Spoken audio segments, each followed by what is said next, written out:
Good morning, students, and all the viewers who are joining this online class. I hope you all are well and healthy. This is my third class और मैंने अपनी class में शैक्षिक प्रबंधन एवं प्रशासन जो कि फोर्थ सेमेस्टर के बच्चों का द्वितीय अनिवार्य प्रश्न पत्र है के बारे में हम लोग उसका एक सब टॉपिक है शैक्षिक प्रबंधन के प्रमुख सिद्धांत, उसके बारे में आज हम लोग विस्तार पूर्वक चर्चा करेंगे। लेकिन इससे पहले हमने जो लास्ट क्लास में शैक्षिक प्रबंधन के प्रमुख उद्देश्यों के बारे में और शैक्षिक प्रबंधन के प्रमुख क्षेत्रों के बारे में जो बात की थी, जो चर्चा की थी, उसका एक हम समराइज वे में एक आप लोग को रिकॉल कराना चाहेंगे जो शैक्षिक प्रबंधन के प्रमुख उद्देश्य क्या कहते हैं। लास्ट क्लास में मैंने आप लोग को बताया था कि शैक्षिक प्रबंधन के जो प्रमुख उद्देश्य हैं, जिसमें सबसे पहला उद्देश्य है शिक्षा के क्षेत्र में काम करने वाले व्यक्तियों की सहायता करना। जो भी व्यक्ति शिक्षा के क्षेत्र में कार्य कर रहा है उनको परामर्श देना, उनको निर्देशन प्रदान करना, साथ ही शिक्षा के क्षेत्र में कार्य करने वाले व्यक्तियों के बीच समन्वय स्थापित करना और शिक्षा के कार्यक्रमों के मध्य एक कोऑर्डिनेशन एस्टैब्लिश करना शैक्षिक प्रबंधन का प्रमुख उद्देश्य है। इसके साथ ही साथ शिक्षा के क्षेत्र में जो भी कर्मचारी कार्य कर रहे हैं, जो भी अधिकारीगण कार्य कर रहे हैं, उनको उनके उत्तरदायित्व से, उनकी ड्यूटी से अवगत कराना भी शैक्षिक प्रबंधन का प्रमुख उद्देश्य है। इसके बाद हमने बात की थी कि शैक्षिक प्रबंधन का जो दूसरा प्रमुख उद्देश्य है वो है समस्त शैक्षिक कार्यक्रम को सुचारू रूप से चलाना। जो भी शिक्षा संबंधी कार्यक्रम है वो सुचारू रूप से चलाएं। जो भी शिक्षा संबंधी नीति है उनका क्रियान्वयन, उसका संचालन अच्छे प्रकार से हो, इस बात को देखना भी शैक्षिक प्रबंधन का प्रमुख उद्देश्य है। साथ ही साथ शिक्षा के प्रत्येक स्तर पर, चाहे वो प्राइमरी लेवल हो, अपर प्राइमरी लेवल हो या हायर लेवल हो, शिक्षा के प्रत्येक स्तर पर जो भी कार्यक्रम संचालित किए जाएं उनको बेहतर तरीके से उनका संचालन हो। साथ ही साथ शिक्षा के जो शिक्षण संस्थाएं हैं, चाहे वो शिक्षण संस्थाएं गवर्नमेंट शिक्षण संस्थाएं हैं या निजी शिक्षण संस्थाएं हैं, उनका समय समय पर निरीक्षण करना, पर्यवेक्षण करना, ये भी शैक्षिक प्रबंधन के प्रमुख उद्देश्यों के अंतर्गत आता है। साथ ही उन्हें प्रशासनिक नेतृत्व प्रदान करना, उनके लिए आवश्यक धन की व्यवस्था करना भी शैक्षिक प्रबंधन के प्रमुख उद्देश्यों के अंतर्गत आता है। शिक्षा के क्षेत्र में कर्मचारियों की नियुक्ति करना और उन्हें जो भी उनकी जो सेवा शर्तें हैं उनका निर्धारण करना और समय समय पर उनका परीक्षण करना और उन्हें प्रोत्साहन प्रदान करना शैक्षिक प्रबंधन के प्रमुख उद्देश्यों में से एक है। और लास्ट में मैंने बताया था कि शिक्षा के क्षेत्र में एक ऐसा एटमॉस्फेयर क्रिएट करना, एक ऐसा हेल्दी एटमॉस्फेयर क्रिएट करना जिससे कि शिक्षा संबंधी समस्त उद्देश्यों को बहुत ही प्रभावी ढंग से प्राप्त किया जा सके, शैक्षिक प्रबंधन के उद्देश्यों के अंतर्गत आता है। इसके बाद मैंने आप लोग से बात की थी शैक्षिक प्रबंधन के प्रमुख क्षेत्रों के बारे में कि शैक्षिक प्रबंधन के प्रमुख क्षेत्र कौन कौन से हैं। उसमें जो पहला क्षेत्र था वो था नवीन शिक्षा नीति के अनुरूप शिक्षा का स्वरूप तैयार करना, यानी कि जो भी नई शिक्षा नीति आए उसके अनुरूप शिक्षा का स्वरूप तैयार करना। शिक्षा के क्षेत्र में जो भी समस्याएं हैं, वो चाहे समस्याएं पाठ्यक्रम की से रिलेटेड हो, पाठ्य पुस्तकों के प्रकाशन से हो, टीचर्स की संदर्शिकाओं का निर्माण करने से हो, या फिर अनुशासन संबंधी समस्या हो या विद्यालय वित्त की समस्या हो, इन सभी समस्याओं का अध्ययन करना और उसका प्रभावी निराकरण निकालना शैक्षिक प्रबंधन के प्रमुख क्षेत्रों में से एक होगा। उसके बाद हमने बात की थी कि शैक्षिक प्रबंधन के क्षेत्र के अंतर्गत जो आता है कि संपूर्ण शिक्षा प्रक्रिया की सफलता के लिए कैसे कार्य किया जाए, जिससे कि शिक्षा की जो प्रक्रिया है, शिक्षा का जो प्रोसीजर है, वो अपने उद्देश्यों को बेहतर तरीके से प्राप्त कर सके, ये भी शैक्षिक प्रबंधन के प्रमुख उद्देश्यों के अंतर्गत आता है। साथ ही समस्त छात्रों और विद्यार्थियों की क्षमता, उनकी जो एक समानता और स्वतंत्रता के सिद्धांत के आधार पर जो भी शैक्षिक कार्यक्रम चलाए जाएं वो वो उनका लाभ सभी तक पहुंचे, सभी विद्यार्थी, सभी छात्र उससे लाभान्वित हो, ऐसा प्रयास करना भी शैक्षिक प्रबंधन के प्रमुख क्षेत्रों के अंतर्गत आता है। और शिक्षा संबंधी जो भी नवीन सिद्धांत, जो भी उद्देश्य, जो भी प्रयास किए जाएं, वो छात्र हित में होने चाहिए, वो समाज के हित में होने चाहिए और वो राष्ट्र हित में होने चाहिए। इस बात का प्रयास करना भी शैक्षिक प्रबंधन के प्रमुख क्षेत्रों के अंतर्गत आता है। और लास्ट में शिक्षा के क्षेत्र में कार्य करने वाले व्यक्तियों के बीच और जो भी उपलब्ध संसाधन हैं, जिससे कि जो भी अवेलेबल रिसोर्सेस है उनका वो बेहतर तरीके से प्रयोग करें, उनमें एक कोऑर्डिनेशन एस्टेब्लिश करवाना भी शैक्षिक प्रबंधन के प्रमुख क्षेत्रों में से एक था। ये था मैंने जो आप लोग को लास्ट क्लास में पढ़ाया था, उसको मैंने एक समराइज वे में आप लोग को रिकॉल करा दिया, जिससे कि अगर मैं आज आप लोग को जो शैक्षिक प्रबंधन एवं प्रशासन के सिद्धांतों के बारे में जब बताए तो आप उसको एक से कनेक्ट कर सके। शैक्षिक प्रबंधन एवं प्रशासन के जो सिद्धांत हैं कि किन सिद्धांतों का पालन करके एक मैनेजर, एक प्रबंधक बेहतर तरीके से संगठन के उद्देश्यों को प्राप्त कर सकता है, इसको जानना बहुत जरूरी है। लेकिन इससे पहले सिद्धांत क्या होते हैं, सिद्धांत क्यों बनाए जाते हैं, ये भी जान लेना उतना ही जरूरी है। सिद्धांत यानी किसी भी विषय के संदर्भ में पर्याप्त सोचने विचारने, पर्याप्त तर्क वितर्क के बाद जब हम कोई निर्णय लेते हैं या किसी भी विषय के संदर्भ में पर्याप्त प्रमाणों के आधार पर जब कोई लिया गया अंतिम निर्णय जिसमें किसी भी प्रकार के परिवर्तन की कोई गुंजाइश नहीं होती कि हम उसमें कोई परिवर्तन कर सकते हैं, शैक्षिक या सिद्धांत जिसे हम कहते हैं, सिद्धांत जिसे हम कहते हैं, वो सिद्धांत कहलाते हैं। यानी कि सिद्धांत वो है जो हम पर्याप्त रूप से जिसके बारे में सोचते विचारते हैं, पर्याप्त तर्क वितर्क लेते हैं, पर्याप्त प्रमाणों के आधार पर उसको निर्धारित किया जाता है, वो सिद्धांत कहलाते हैं। सिद्धांत इन अदर वर्ड्स में अगर हम कहेंगे तो principle are broad and general guidelines which help members in decision making. यानी कि सिद्धांत वो है काफी ब्रॉड यानी काफी डिटेल में दिया हुआ, काफी विस्तृत रूप से दिया गया एक जनरल गाइडलाइंस है। गाइडलाइंस यानी वह तरीका जिनको आप प्रयोग करके किसी भी कार्य को सही ढंग से संपादित कर सकते हैं, गाइडलाइंस कहलाता है। यानी कि प्रिंसिपल वो है जो काफी डिटेल में दिया गया जनरल गाइडलाइंस है, जिसका जो कि किसी भी मेंबर को हेल्प करता है डिसीजन मेकिंग यानी कि निर्णय लेने में वो हेल्प करता है। एक एग्जाम्पल के माध्यम से इसे और भी बेहतर तरीके से समझा जा सकता है। जैसे शिक्षण हेतु 3 तत्वों का होना बहुत जरूरी है। एक शिक्षण जो भी टीचिंग है उसमें 3 तत्वों का होना बहुत जरूरी है। पहला है शिक्षक, दूसरा है शिक्षार्थी और तीसरा है पाठ्यक्रम। इन तीनों तत्वों के द्वारा ही इन तीनों तत्वों पर ही शिक्षण के सभी सिद्धांत आधारित होते हैं। जितने भी सिद्धांत है इन्हीं तीनों तत्वों पर बेस्ड होते हैं। शिक्षक शिक्षार्थी को पाठ्यक्रम कब, कैसे और क्यों पढ़ाए जिससे कि प्रभावी शिक्षण हो सके, इसके लिए आवश्यक है कि इन तीनों तत्वों का होना बहुत जरूरी है। और यही तत्व शिक्षण को एक सही दिशा भी प्रदान करते हैं। जो सिद्धांत है वो काफी व्यापक होते हैं और सर्वदा के लिए टिके होते हैं। आगे हम बात करेंगे शैक्षिक प्रबंधन के प्रमुख सिद्धांतों के बारे में, जो कि मैंने ब्लैक बोर्ड पर लिख भी दिया गया है, जो आप लोग को दिखाई भी दे रहा होगा कि शैक्षिक प्रबंधन के कौन कौन से सिद्धांत हैं जिनका पालन करके एक प्रबंधक अपने संगठन के उद्देश्यों को प्राप्त करने में सफल हो सकता है। जिसमें पहला सिद्धांत है नियोजन का सिद्धांत, जिसे हम प्रिंसिपल ऑफ प्लानिंग के नाम से जानते हैं कि किस तरह हम नियोजन करके, किस तरह से एक प्रबंधक नियोजन के माध्यम से अपने संगठन के उद्देश्यों को बेहतर तरीके से प्राप्त कर सकता है।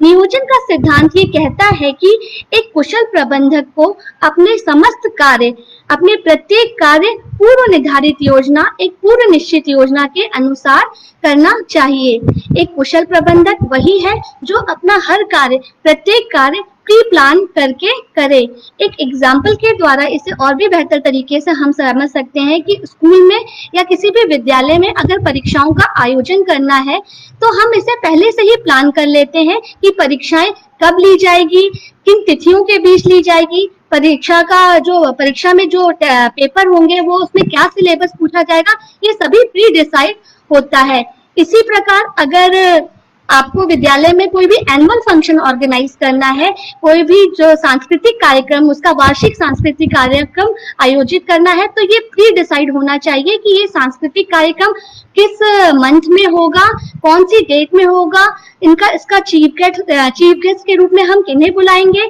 और साथ ही साथ एक ओवरऑल क्या हम उसमें एक्टिविटीज कराएंगे, कौन से कल्चरल प्रोग्राम होंगे, ये तब पहले से ही डिसाइड कर लेना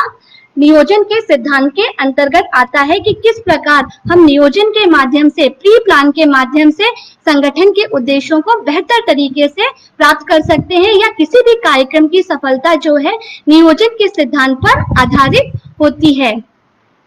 दूसरा जो प्रमुख सिद्धांत है वो है कार्य विभाजन का सिद्धांत, जैसे कि हम प्रिंसिपल ऑफ वर्क डिस्ट्रीब्यूशन के नाम से या वर्क डिवीजन के नाम से जानते हैं, जो ये कहता है कि प्रबंधक को अपने समस्त कर्मचारियों की योग्यता एवं क्षमता, यानी जो भी कर्मचारी की, जो भी उनके किसी भी मैनेजर,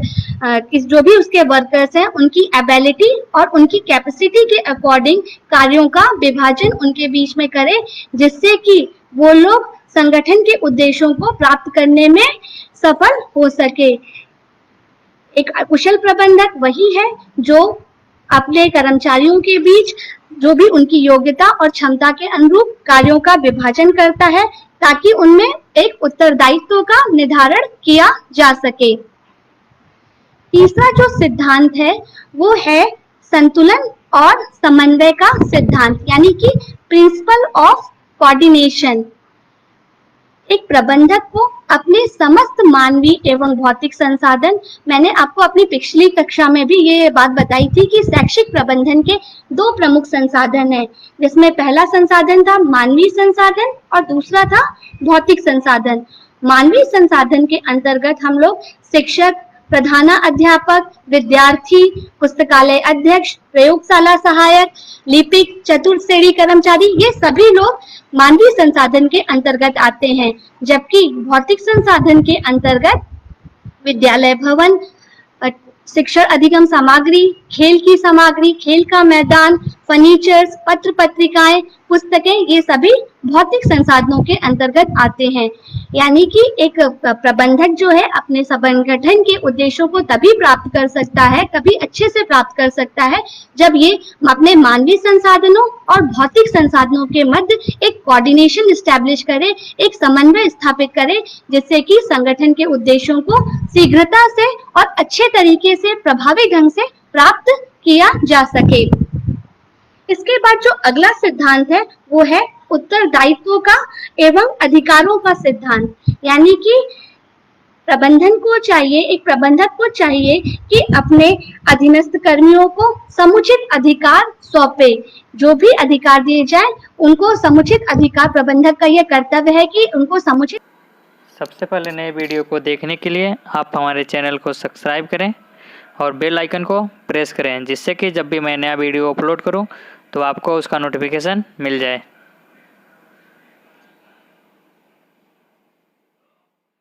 उचित अधिकार दे, साथ ही साथ उनमें एक उत्तरदायित्व यानी कि जवाबदेही भी उन्हें सौंपना चाहिए, जिससे कि वो अपने अधिकारों का गलत प्रयोग ना करें, अपने अधिकारों का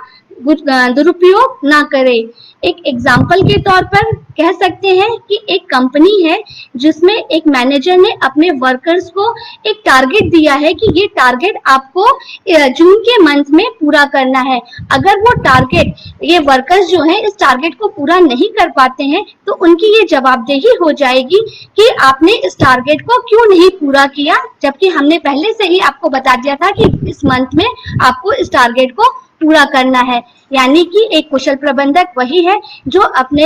अधीनस्थ कर्मचारी को, अपने सबऑर्डिनेट्स को पर्याप्त अधिकार दे और अधिकारों के साथ ही साथ उनकी उत्तरदायित्व, उनको एक जवाबदेही भी सौंपना चाहिए, जिससे कि वो अपने अधिकारों का, अपने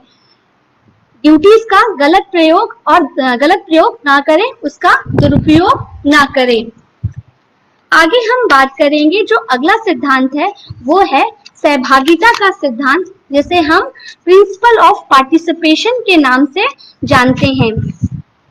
जो ये कहता है कि एक अच्छा प्रबंधक वही है जो प्रत्येक कार्य में प्रत्येक स्तर पर अपने कर्मचारियों का सहयोग ले, जिससे कि उनका मनोबल बढ़ सके। एक अच्छा प्रबंधक वही है जो प्रत्येक कार्य में प्रत्येक स्तर पर अपने कर्मचारियों का सहयोग एवं सुझाव ले, जिससे कि कार्यक्रम को और भी बेहतर बनाया जा सके। उस सुझाव के माध्यम से शायद उसमें कुछ कार्यक्रम में कुछ और मॉडिफिकेशन करके उनके सुझाव के वो सुझाव जो दें उसको मॉडिफिकेशन करके उसको और भी बेहतर बनाया जा सके। अब आते हैं हम अगले सिद्धांत पर, जो कि है नेतृत्व का सिद्धांत, जिसे हम प्रिंसिपल ऑफ लीडरशिप के नाम से जानते हैं। ये सिद्धांत ये कहता है कि सबसे पहले तो नेतृत्व को जानना जरूरी है कि नेतृत्व क्या होता है, लीडरशिप क्या होती है। लीडरशिप यानी एक प्रक्रिया है, नेतृत्व एक प्रक्रिया है जिसके माध्यम से कोई भी लीडर बहुत सारे लोगों को संगठन के उद्देश्य प्राप्ति हेतु प्रभावित करता है, इन्फ्लुएंस्ड करता है कि किस तरह हम संगठन के उद्देश्यों को बेहतर ढंग से प्राप्त कर सकते हैं। बिना नेतृत्व के एक संगठन जो है बिना नाव के नाविक के समान हो जाएगा। जिस प्रकार नाव का संचालन पूरी तरह से अच्छे नाविक, कुशल नाविक पर डिपेंड करता है, निर्भर करता है, उसी प्रकार एक संगठन अपने उद्देश्यों को बेहतर ढंग से कैसे प्राप्त कर सकता है वो नेतृत्व की कुशलता पर निर्भर करता है। अगर नाविक सही नहीं होगा तो वो नाव जो है पानी की दिशा में जिस तरह पानी का बहाव होगा, जिस तरफ नदी का बहाव होगा, उस तरफ बिना टारगेट के, बिना लक्ष्य के चलती चली जाएगी। उसी प्रकार एक संगठन में नेतृत्व के अभाव में वो संगठन अपने उद्देश्यों को प्राप्त करने में कभी सफल नहीं हो पाएगा। नेतृत्व कुशलता होने पर ही प्रबंधक अपने अधीनस्थ कर्मियों का सहयोग प्राप्त कर सकता है। अगला जो उद्देश्य है वो है पारिश्रमिक का सिद्धांत, यानी कि प्रिंसिपल ऑफ वेजेस या रिम्यूनरेशन जिसे हम कहते हैं।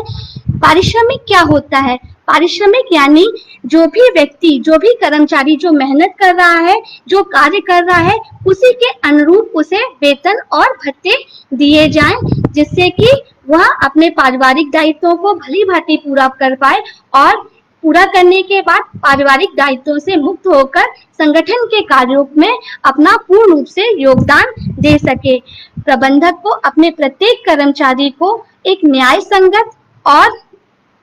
संतोषजनक पारिश्रमिक देना चाहिए, जिससे कि वह अपने पारिवारिक दायित्वों को अच्छी प्रकार से पूरा कर सके और इस प्रकार वह पारिवारिक दायित्वों से मुक्त होकर संगठन की उद्देश्य प्राप्ति में अपना पूरा योगदान दे सके। अगला सिद्धांत है अपवाद का सिद्धांत। अपवाद का सिद्धांत जो है, इस सिद्धांत के प्रतिपादक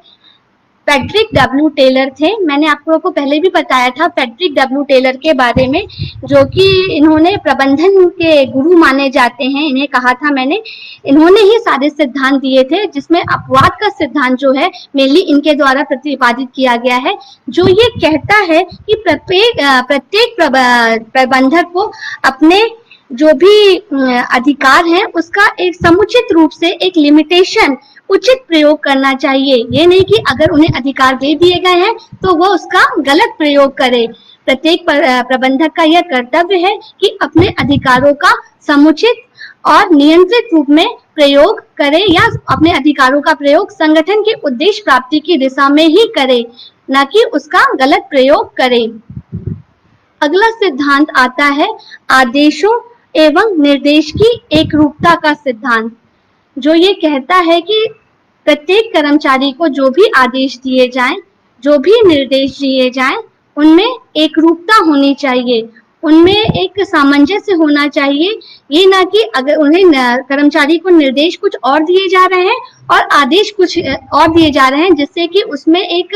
कंफ्यूजन की स्थिति विद्यमान हो जाएगी और वह अपने कार्य को सही ढंग से सुचारू रूप से संचालित करने में असफल हो जाएगा। इसलिए जो भी आदेश दिए जाएं, जो भी निर्देश दिए जाएं, उनमें एकरूपता होना बहुत ज्यादा जरूरी है। बढ़ते हैं अगले सिद्धांत की ओर, जो कि कहता है अनुसंधान, प्रयोग और शोध का सिद्धांत। ये सिद्धांत जो है प्रिंसिपल ऑफ रिसर्च जिसे हम कहेंगे, वो कहता है कि एक कुशल प्रबंधक वही है जो अपने कार्यों में या संगठन के उद्देश्य प्राप्ति में किस तरह के संगठन के उद्देश्यों को बेहतर तरीके से हम प्राप्त कर सकते हैं, कितने अच्छे तरीके से हम प्राप्त कर सकते हैं, उसके लिए नई नई विधियों, नए तरीकों और नई युक्तियों का प्रयोग करे और इन युक्तियों, इन तरीकों और इन विधियों का प्रयोग करके वो संगठन के उद्देश्य प्राप्ति में बेहतर ढंग से अपना योगदान दे सके। एक अच्छा प्रबंधक वही है जो अपने कार्य में और संगठन के उद्देश्य प्राप्ति में एक नवीन विधियों का, नवीन तकनीकियों का, नवीन युक्तियों का प्रयोग करके अपने संगठन की उद्देश्य प्राप्ति की दिशा में अपना बेहतर योगदान दे सकता है। और लास्ट में आता है समानता का सिद्धांत, यानी कि प्रिंसिपल ऑफ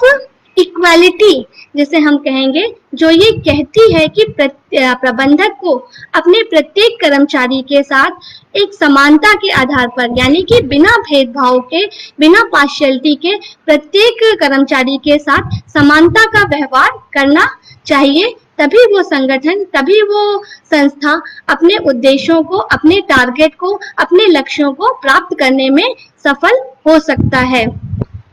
इस प्रकार मैंने आप लोग को शैक्षिक प्रबंधन के 11 सिद्धांतों के बारे में बताया, जिसमें था नियोजन का सिद्धांत, दूसरा था कार्य विभाजन का सिद्धांत, तीसरा था समन्वय एवं सहभागिता का सिद्धांत, चौथा था उत्तरदायित्व एवं दायित्वों का सिद्धांत, पांचवा था नेतृत्व का सिद्धांत, उसके बाद था पारिश्रमिक का सिद्धांत और अपवाद का सिद्धांत, आदेश और निर्देशों का सिद्धांत और नवीन अनुसंधान विधियों और प्रयोगों का सिद्धांत और समानता का सिद्धांत। इस प्रकार मैंने आप लोग को 11 सिद्धांतों के बारे में बताया, जिनका प्रयोग करके एक प्रबंधक अपने संगठन के लक्ष्य प्राप्ति में, अपने संगठन के उद्देश्य प्राप्ति में बेहतर ढंग से अपना पूरा योगदान दे सकता है। इसके साथ ही मैंने लास्ट क्लास में भी आप लोग को एक असाइनमेंट दिया था और मैं आशा करती हूँ कि आपने उस असाइनमेंट को पूरा करके अपने डाइट्स पर सबमिट किया होगा। और जो बच्चे डाइट्स में नहीं, जो भी प्राइवेट इंस्टीट्यूट में भी पढ़ते हैं, जैसे कि बहुत सारे कमेंट्स आते हैं जिसमें अलग अलग प्राइवेट इंस्टीट्यूट के भी बच्चे हैं, वो लोग भी अपने संस्थाओं में इस असाइनमेंट को पूरा करके सबमिट कर सकते हैं। आज का जो असाइनमेंट है उसे आप चाहें तो नोट डाउन भी कर सकते हैं, जो है कि एक कुशल प्रबंधक को संगठन की उद्देश्य प्राप्ति हेतु किन किन सिद्धांतों का पालन करना चाहिए, जिससे कि वह संगठन अपने संस्था के, अपने संगठन के लक्ष्यों को बेहतर तरीके से प्राप्त कर सके। इसे अपने शब्दों में करीब 2 पेजों में लिखकर आप लोग अपने डाइट्स पर सबमिट कर दीजिएगा। एक बार मैं फिर से ये क्वेश्चन रिपीट कर देती हूँ कि एक कुशल प्रबंधक को संगठन की उद्देश्य प्राप्ति हेतु किन सिद्धांतों का पालन करना चाहिए, इसे आप लोग अपने शब्दों में लिखकर अपने डाइट्स पर, और जो भी बच्चे प्राइवेट इंस्टीट्यूट में पढ़ते हैं वो अपने अपने शिक्षण संस्थाओं में उसे सबमिट कर देंगे। इसी के साथ मैं अपनी क्लास को आज एंड करती हूँ। आशा करती हूँ कि आप लोग को ये शैक्षिक प्रबंधन के प्रमुख सिद्धांतों के बारे में समझ में आ गया होगा कि इन सिद्धांतों का अगर कोई भी प्रबंधक पालन करे, इनका अच्छे से पालन करे, तो वह संस्था, वो संगठन अपने उद्देश्य प्राप्ति की दिशा में बेहतर योगदान दे सकता है। Thank you so much. मिलते हैं नेक्स्ट क्लास में। सबसे पहले वीडियो को देखने के लिए आप हमारे चैनल को सब्सक्राइब करें और बेल आइकन को प्रेस करें, जिससे कि जब भी मैं नया वीडियो अपलोड करूं तो आपको उसका नोटिफिकेशन मिल जाए।